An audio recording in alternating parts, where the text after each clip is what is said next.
मेरे वीडियो को लाइक करिए, सब्सक्राइब करिए और बेल आइकन दबाना ना भूलिए। Thank you. नमस्कार दोस्तों, ओम नमो भगवते वासुदेवाय। कार्तिक महात्म का मैं चौथा अध्याय पढ़ने जा रही हूँ। प्रिय दोस्तों, आप सुनिए।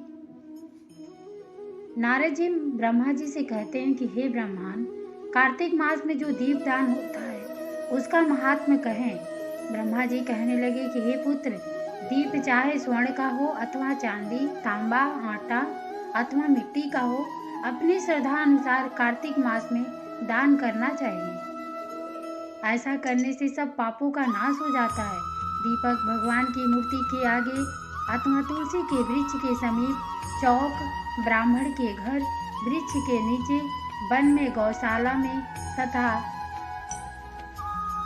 ताक पर चाहे घी का हो या तेल का जलाना चाहिए। जो ब्राह्मण के घर पर दीपक जलाता है उसको अग्निष्टोम यज्ञ का फल प्राप्त होता है, और जो आकाश में ऊंचा दीपक जलाता है उसको धन की वृद्धि होती है तथा वैकुंठ में वास मिलता है। भगवान से प्रार्थना करें कि हे भगवान, मैं आपके निमित्त दीपक जलाता हूँ। कार्तिक में मथुरा, माघ में प्रयाग और बैसाख में हरिद्वार का वास अति उत्तम होता है। जब सूर्य तुला, मकर और मेष राशि का हो, उसमें किए गए व्रत, नियम और पूजा बहुत अधिक फल देने वाला होते हैं। इन मासों में अच्छे कर्म करने से पापों का नाश हो जाता है। जैसे सूर्योदय से अंधकार, वज्र से पर्वत, गरुड़ के भय से सर्प, पवन से मेघ, ज्ञान से दुख, सिंह के भय से मृग, वैसे ही मथुरा के दर्शन से सब पाप भाग जाते हैं। कार्तिक मास में स्नान, जागरण, दीपदान, तुलसी सेवन, भगवान के मंदिर में मार्जन, झाड़ू आदि लगाना, भगवान की कथा सुनना, कीर्तन करना सभी अच्छे फल देने वाले होते हैं। अतः पूर्व जन्म के पापों का नाश करने के लिए कृच्छ्रु व्रत इत्यादि करने उत्तम है।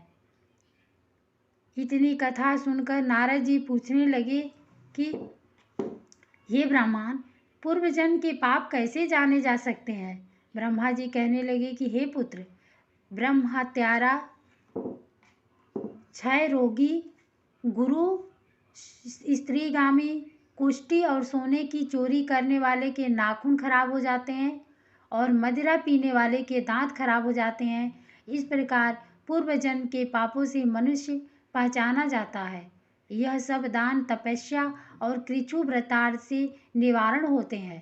अब कृच्छ्रु व्रतादि करते कैसे हैं? एक समय भोजन करने से पाद कृच्छ्रु 3 दिन सायंकाल और 3 दिन प्रातः काल भोजन करने से अति कृच्छ्रु तथा सायंकाल में 22 ग्रास और प्रातः काल में 26 ग्रास अथवा 24 ग्रास खाने से भी अति कृच्छ्रु व्रत कहा गया है। 3 दिन व्रती रोज खाए और 3 दिन उपवास करे, यह भी अति कृच्छ्रु होता है। सायंकाल में 1 ग्रास और प्रातः काल में 1 ग्रास और 2 दिन में बिना मांगा हुआ तथा 2 दिन तक उपवास, यह कृच्छ्रार्थ व्रत कहलाता है। 21 दिन तक केवल दूध या पानी पीता रहे, यह कृच्छ्रार्थी कृच्छ्र व्रत कहलाता है।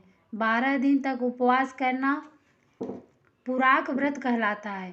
4 दिन तक कुछ नहीं खाना, फिर सत्तू खाना या छाछ पीना, इसके पश्चात कपड़ा तथा दक्षिणा ब्राह्मण को देना सौम्य कृच्छ्र व्रत कहलाता है। इसी प्रकार 12 दिन तक करना द्वादश कृच्छ्रु व्रत कहलाता है। तुला पुरुष का दान करना और गौ का घृत, गोबर, दूध, दही तथा कुशा का जल पीना, दूसरे दिन उपवास करना, यह कृच्छ्रु संतपन व्रत कहा गया है।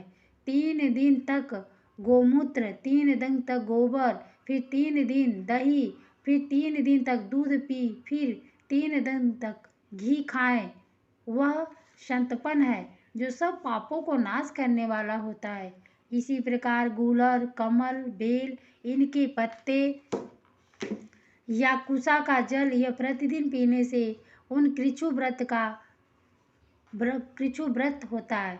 और 3 दिन तक उपवास करके पहले लिखी हुई वस्तुओं को पिए तो पूर्ण कृच्छ्र व्रत होता है। यदि तपा हुआ दूध, घी, जल एक एक प्रतिदिन पिए और एक दिन उपवास करे तो इसे तप्त कृच्छ्र व्रत कहते हैं। जल, दूध, घी यह तपाकर 3 दिन तक पिए और एक समय स्नान करे तो यह भी तप्त कृच्छ्र व्रत होता है। इसका प्रमाण पानी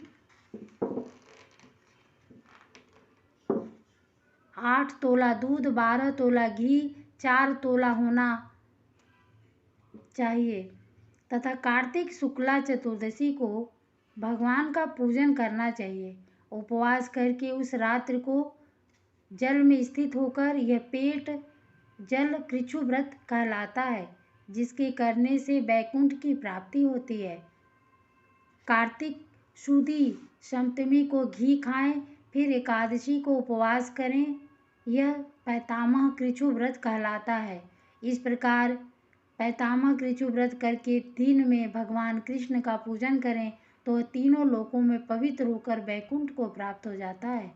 कार्तिक शुदी षष्ठी से 3 दिन केवल दूध पिएं, फिर नवमी से 3 दिन उपवास करें।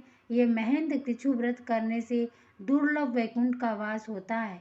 3 दिन तक अन्न खाएं, फिर 3 दिन तक उपवास करें। यह भी पत्र पंचक व्रत कहलाता है तथा इसको वैष्णव कृच्छ्र व्रत भी कहते हैं। जो मनुष्य एकम से पंचमी तक केवल दही खाए, फिर एकादशी तथा द्वादशी को भगवान का पूजन करे, यह यास्क कृच्छ्र व्रत होता है।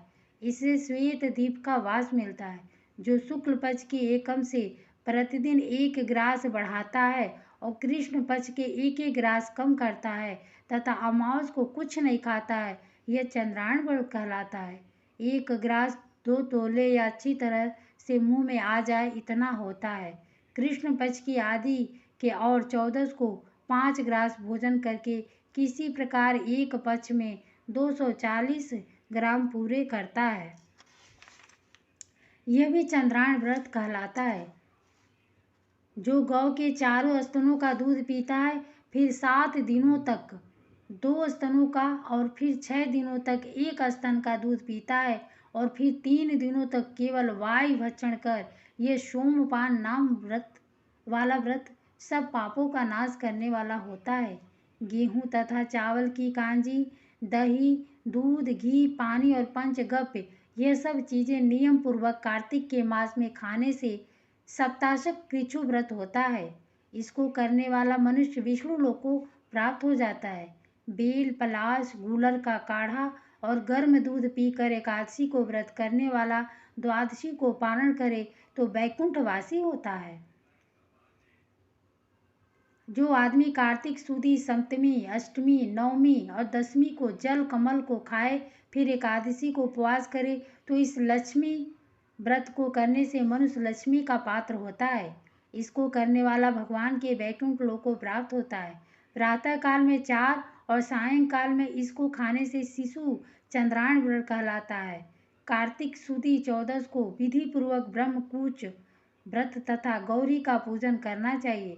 इसकी विधि कहते हैं: गौमूत्र, गोबर, गौघृत और कुशा का जल लेकर यह सब मिलाकर पंचगव्य अथवा ब्रह्मकूच होता है तथा लाल रंग की गौ का मूत्र, श्वेत गौ का दूध, नीली गौ का दही, काली गौ का घी, यदि यह न मिल सके तो दूसरी तरह का भी पंचगव्य हो सकता है।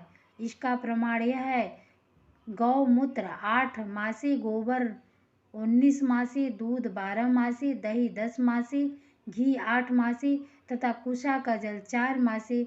गौमूत्र गायत्री मंत्र पढ़कर लेना चाहिए।